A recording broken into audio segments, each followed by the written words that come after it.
मान्यवर, अभी एक फैशन होगा है आम्बेडकर आम्बेडकर आम्बेडकर आम्बेडकर आम्बेडकर आम्बेडकर। इतना नाम अगर भगवान का लेते हैं तो 7 जन्मों तक स्वर्ग मिल जाता। अच्छी बात है ना? सुनिए तो। राहुल गांधी एक एमपी को धक्का लगा, मेरे ऊपर गिर पड़ा और मैं नीचे गिर गया। किसने धक्का मारा? राहुल गांधी ने? हाँ, राहुल गांधी ने। राहुल गांधी ने धक्का मारा? राहुल गांधी। कौन सी जगह पे सर? सर किस जगह पे?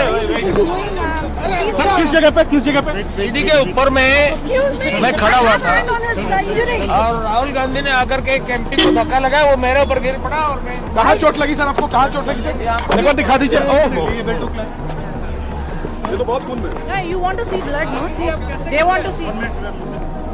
उनको जाने दो यार, जाने दो उनको।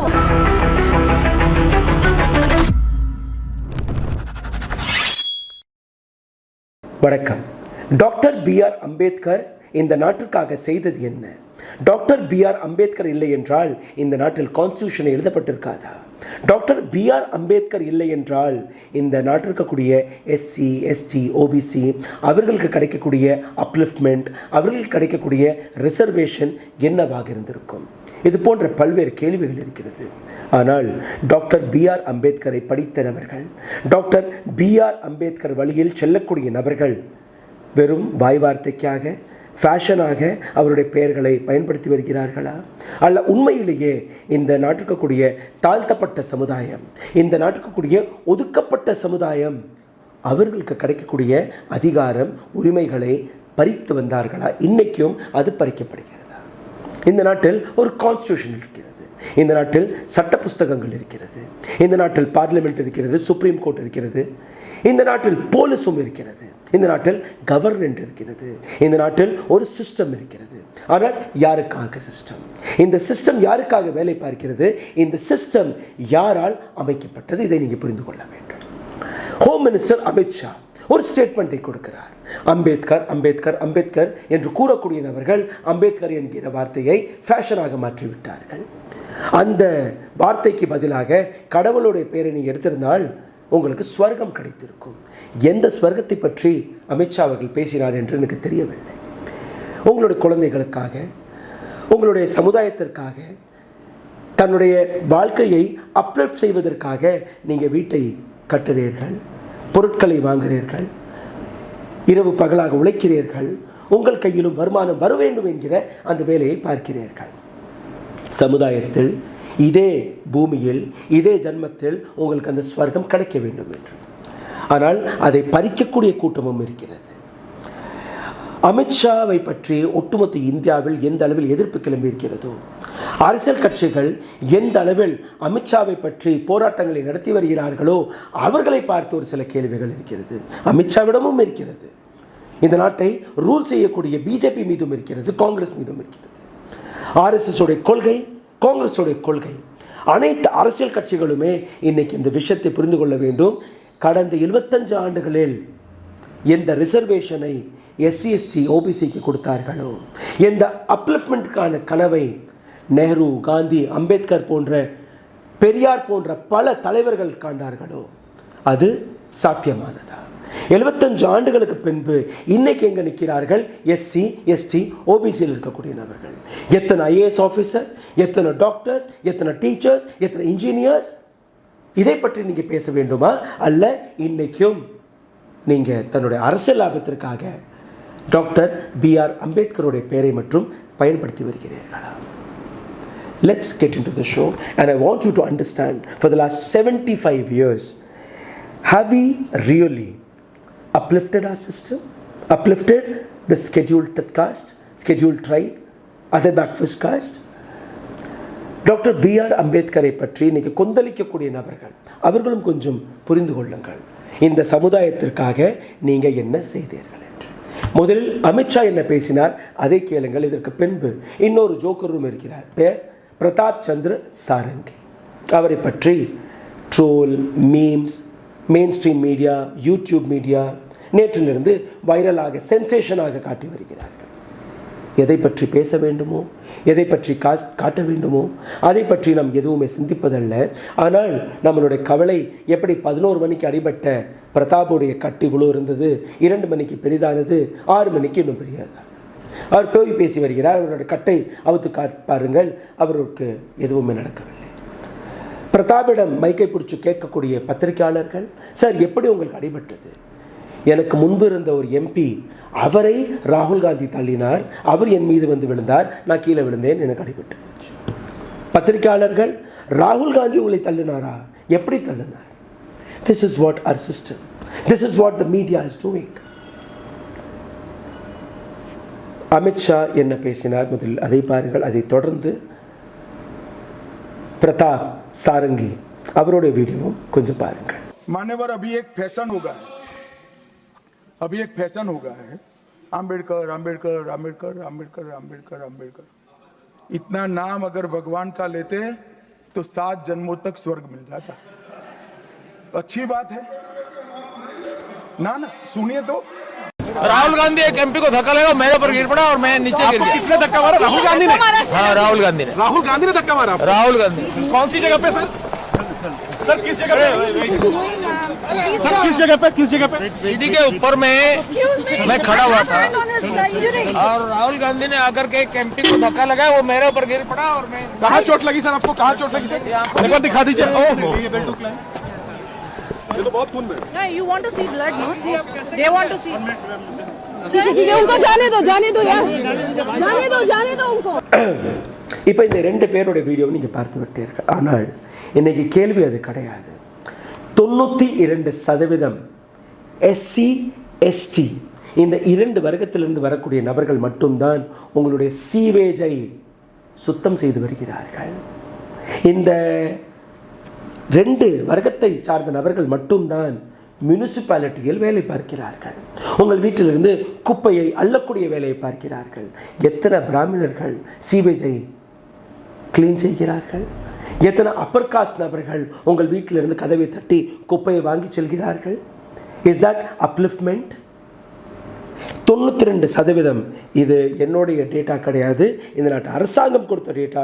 According to the government data, 92% of sanitation workers in India come from SC ST and OBC community. Just imagine 75 years of India's independence and we have not uplifted this 2-3 sections. And we are talking about doctor BR Ambedkar. இந்த நாட்டில் இருக்கக்கூடிய அனைத்து அரசியல் கட்சிகளுமே ADMK, DMK, BJP, TMC, Congress or so on and on and on and on. What you have done to uplift SC, ST, OBC?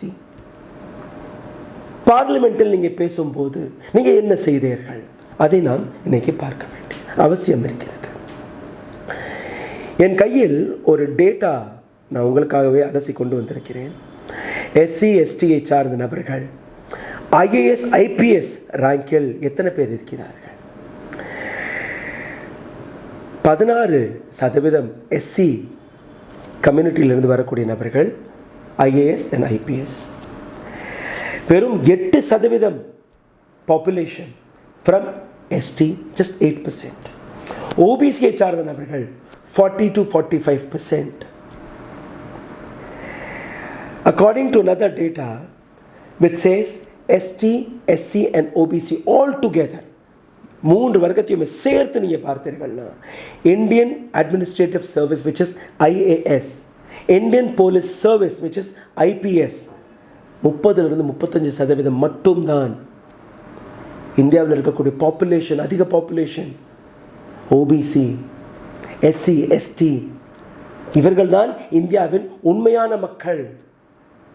இவர்களால் தான் இந்த system இயங்குகிறது. அப்பர் காஸ்ட் ஜென்ரல் கேட்டகரியில் நீங்கள் பார்த்தீர்கள்னா 60-65% IAS and IPS ஆஃபீஸர் ரேங்கிங்கில் இருக்கிறார்கள். How many doctors have we produced? How many teachers we have produced? How many engineers we have produced from this SC, ST and OBC? இதுதான் upliftment sir. ஆனால் அந்த அப்லிஃப்ட்மெண்ட்டை இன்னைக்கு 25 ஆண்டுகளுக்கு பின்பு கூட செய்யாமல் ஒரு நபர் அம்பேத்கரை ஃபேஷனாக கருதுகிறார். இன்னொரு கூட்டம் நீ எப்படி இப்படி பேசலாம் என்று கதறி வருகிறார்கள். பார்லிமெண்டில் இருக்கக்கூடிய 545 நபர்கள் உண்மையிலேயே அம்பேத்கரை பற்றி படித்திருந்தால், அம்பேத்கரை பற்றி பேசியிருந்தால், இது போன்ற டிபேட்களை நீங்க நடத்தியிருப்பீர்கள். இது போன்று நீங்க ஒருத்தர் மீது ஒருத்தர் நீ செய்யவில்லை என்கிற அந்த ஃபேக் கிளைம்ஸ்களை, பிளேம் கேமை நீங்க விளையாண்டிருக்க மாட்டீர்கள். இன்னைக்கு சுப்ரீம் கோர்ட்டில் எத்தனை நீதிபதிகள் இருக்கிறார்கள்? இதே SC ST OBC வர்க்கத்திலிருந்து. இன்னைக்கு ஹைகோர்ட்ல எத்தனை நீதிபதிகள் இருக்கிறார்கள்? and we are talking about upliftment. இன்னைக்கு இந்த நாட்டுக்கு கூடிய பிசினஸ் அண்ட் கார்ப்பரேட் செக்டர் எடுத்துக்கொள்ளுங்கள். பிசினஸ் அண்ட் கார்ப்பரேட் செக்டர் நீங்க எடுத்துக்கொண்டீர்கள்னா கூட அங்கேயும் டாப் 100 கம்பெனிகளில் ஒரு கம்பெனி கூட SC ST OBC வர்க்கத்திலிருந்து வரவில்லை. and we are talking about Swargam, we are talking about 75 years of independence, and we are talking about Dr. B.R. Ambedkar. Sorry. Representation in politics. அரசியல், இது அரசியல்வாதிகள். சமீபத்தில் வடிவேல் அவர்கள் நடித்த ஒரு படமும் வெளிவந்தது. எப்படி ஒரு கீழ் ஜாதி என்ற ஒரு நபரை கடைசியில் அவர் ஸ்பீக்கராக கூட பதவியேற்றார். அவருடைய வாழ்க்கை வரலாற்றை பற்றி நீங்க பார்த்தீர்கள். சம பந்தியில் உட்கார விடக்கூடாது. நீங்க மினிஸ்டராகவே இருந்தால் கூட மர்மு அவர்கள், ராம்நாத் கோவிந்த் அவர்கள் இந்த நாட்டு ஜனாதிபதியாக இருக்கிறார்கள். ஒரு பிராமண வீட்டிலேயோ அல்ல கோவில் கர்ப்ப கிரகத்திலே அவர்களை அனுமதி கொடுப்பார்களா? ராஜ்யசபாவில் இருக்கக்கூடிய எம்பிக்கள் அப்பர் கிளாஸ், அப்பர் ஹவுஸ், அதுல எத்தனை பேர் இருக்கிறார்கள்? ஓபிசியை சார்ந்த நபர்கள் எத்தனை பேர்? எத்தனை பிரைம் மினிஸ்டர், எத்தனை சீஃப் மினிஸ்டர், எத்தனை கேபினெட் மினிஸ்டர்? அந்த பட்டியலை போட்டு பாருங்கள், புரிய வரும். OBC leaders Mulayam Singh Yadav, Lalu Prasad Yadav, Nitish Kumar SC NST கேட்டகரியில் இருந்து வருகிறார்கள். இந்த டேட்டாவை கொஞ்சம் பாருங்கள். Civil service and IAS IPS officer நான் ஏற்கனவே காட்டியபடி 30 to 35% from SC ST and OBC, upper caste 60 to 65%. Judiciary system, Supreme Court and High Court, just 2 to 5%. 2 to 5% from SC ST and OBC. 95 to 98% are from upper caste. And this is what the governance. Business top CEOs and MDs, negligible. 1%, 2%, 5% குள்ளேயே SC ST OBC இருந்து அடங்கி விடுகிறார்கள். Politics எடுத்துக்கொள்ளுங்கள். just 15 to 20% are from SC ST and OBC 30 to 40%. upper caste 50 to 60%. so நீங்க பிஜேபியில இருங்க, காங்கிரஸ்ல இருங்க, டிஎம்கேல இருங்க, ஏடிஎம்கேல இருங்க, டிஎம்சில இருங்க, you will not think about upliftment. and this is what Dr. B.R. Ambedkar wanted you to understand. இதை பற்றி நாம் டிபேட் செய்வதல்ல. இன்னைக்கு இன்னொரு விஷயத்தை நீங்க பாருங்கள். creamy layer, the majority. creamy லேயர்ல இருக்கக்கூடிய நபர்கள் யார்? இவர்கள் தான் அந்த பியூரோக்ரசியில் இருக்கிறார்கள். பியூரோக்ராட்ஸ் யார்? Legislative and executive. லெஜிஸ்லேட்டிவ் அதாவது நீங்க ஓட்டு போட்டு யாரெல்லாம் எம்பியாக எம்எல்ஏவாக தேர்வு செய்து அனுப்புகிறீர்கள் இல்லையா, அவர்கள் அசம்பிளியில பார்லிமெண்ட்ல எந்த சட்டங்களை போட்டு வருகிறார்கள் இல்லையா, அந்த சட்டத்தை இம்ப்ளிமெண்ட் செய்யக்கூடிய நபர்கள். They all are from upper caste.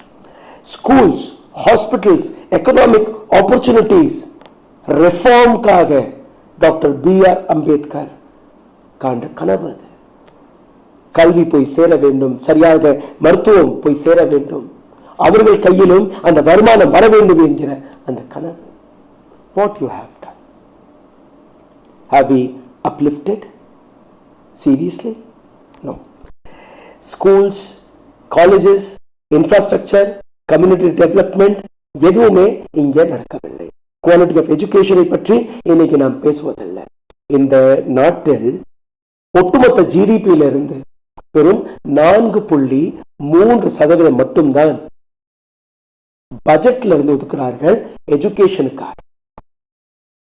18%, 28%, இப்போ 35% ஜிஎஸ்டி வசூலிக்க போறாங்க. நீங்க சம்பாதித்தீர்களா, சம்பளம் வாங்கினீர்களா, அதுல ஒரு வருமானம். நீங்க பெட்ரோல் டீசல் போட்டீர்களா, அதுல ஒரு டாக்ஸ். நீங்க ஒரு நயா பைசா செலவு செய்தால் கூட அதுலயும் உங்களிடமிருந்து வருமானம். நீங்க உங்களுடைய சொத்தை விற்க போனீர்களா 12% டாக்ஸ், வாங்க போனீர்களா 20% டாக்ஸ், லைஃப் இன்சூரன்ஸ் மீது டாக்ஸ் 18%, டைமண்ட் வாங்கினீங்கன்னா 5%. டைமண்ட் வாங்கினா. This is what our system is seeing today. Amit Shah's statement, creamy layer issues, 92% sanitation workers இன்னைக்குமே SC, ST, OBC வருகிறார்கள் என்கிற அந்த கேள்வி. ரிசர்வேஷனுக்கு பின்னாடி இருக்கக்கூடிய பிரச்சனைகள் என்ன? குளோபல் கம்பாரிசன், மங்கோலியா போன்ற நாட்டை நீங்க எடுத்து போய் பாருங்கள், அங்கேயும் இதைவிட மோசமான நிலையில் ஒரு நாடு இருக்கிறது. ஆனால் அங்க இருக்கக்கூடிய மைனாரிட்டிஸ்களுக்கு, அங்க இருக்கக்கூடிய ட்ரைபல் கம்யூனிட்டிகளுக்கு எஜுகேஷன், ஹாஸ்பிட்டாலிட்டி, நல்ல ஃபெசிலிட்டிஸ் அந்த நாடு கொடுத்து வருகிறது. And these are the questions today. National representation எடுத்துக்கொள்ளுங்கள்.